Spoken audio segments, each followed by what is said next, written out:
Welcome to Sudha's kitchen. இன்றைக்கி உடலுக்கு ஆரோக்கியமான சிவப்பரிசி கஞ்சி எப்படி செய்யலான்னு தாங்க நம்ம பார்க்க போகிறோம். இந்த சிவப்பரிசியில் புரதச்சத்து நார்ச்சத்து அதிகம் இருக்குங்க. இதை சாப்பிட்டு வரும்போது நோய் எதிர்ப்பு சக்தி அதிகமாகுது. ரத்தத்தில் உள்ள கழிவுகளையெல்லாம் நீக்கி ரத்தத்தை சுத்தம் பண்ணுது. இப்பேற்பட்ட சிவப்பரிசி கஞ்சியை எப்படி செய்யலான்னு பார்க்கலாம் வாங்க. அதுக்கு முன்னாடி இந்த வீடியோ பார்க்குறவங்க சப்ஸ்கிரைப் பண்ணாமல் இருந்தால் சப்ஸ்கிரைப் பண்ணிக்கிங்க. வாங்க வீடியோக்குள்ளே போகலாம். சிவப்பரிசியை நல்லா கழுவிட்டு வெயிலில் நல்லா காய வச்சு எடுத்து வச்சுக்கலாம். இது மாதிரி தான் நான் இப்போ செஞ்சு வச்சுருக்கேன். இதை ஊற வைக்கவெல்லாம் தேவையில்லை. இதை வறுத்தும் செய்யலாம், வறுக்காமையும் செய்யலாம். இப்போ நமக்கு தேவையான அளவு சிவப்பரிசியை மிக்சி ஜாரில் சேர்த்து அரைச்சி எடுத்துகிட்டு வந்துடலாம். ரொம்ப நைஸாக அரைக்க தேவையில்லை, லைட்டாக ரவை பதத்துக்கு அரைச்சா போதும். இந்த மாதிரி இருக்கணும். ஒரு அடிக்கணமான பாத்திரத்தை அடுப்பில் வச்சு அதில் 1 லிட்டர் அளவுக்கு தண்ணி விட்டுக்கலாம். தண்ணி இவ்வளவு தான் விடணுங்கிற அவசியம் இல்லை, உங்களுக்கு தேவையான அளவுக்கு தண்ணியை விட்டுக்கலாம்.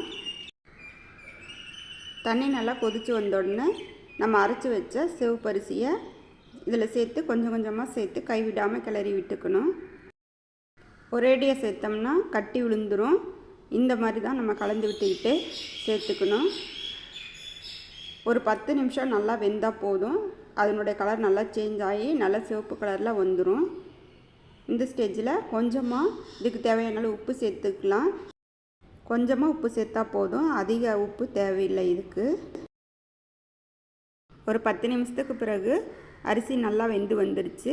இந்த ஸ்டேஜில் அடுப்பை ஆஃப் பண்ணிடலாம். இதை கொஞ்சம் நல்லா ஆற விட்டுக்கலாம். இப்போ கஞ்சி நல்லா ஆறிடுச்சு. இந்த ஸ்டேஜில் 1 டம்ளர் அளவுக்கு தயிரை நல்லா கடைஞ்சி எடுத்து சேர்த்துக்கலாம். தண்ணி சேர்க்காமல் தயிரை நல்லா திக்காக சேர்த்தோம்னா ரொம்ப நல்லாயிருக்கும். கூடவே கொஞ்சம் சின்ன வெங்காயத்தை எண்ணெயில் நல்லா வதக்கி எடுத்து அதையும் இதில் சேர்த்துக்கலாம். இந்த மாதிரி கஞ்சியில் மோர், வெங்காயம், மல்லித்தலையெல்லாம் சேர்த்து செய்யும்போது இதனோட சுவை ரொம்ப நல்லா இருக்குங்க. இது உடம்புக்கு ஆரோக்கியமான கஞ்சியும் கூடங்க. இந்த கஞ்சியை நாங்கள் தினம் காலையில் செஞ்சு சாப்பிடுவோங்க. எங்கள் வீட்டில் எல்லாத்துக்குமே இந்த கஞ்சி ரொம்ப பிடிக்குங்க.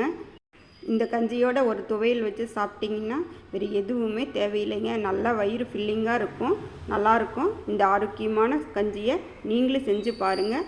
எப்படி இருக்குன்னு கமெண்ட் பண்ணுங்கள், லைக் பண்ணுங்கள், ஷேர் பண்ணுங்கள். பிடிச்சிருந்தால் சப்ஸ்கிரைப் பண்ணுங்கள். தேங்க்யூ.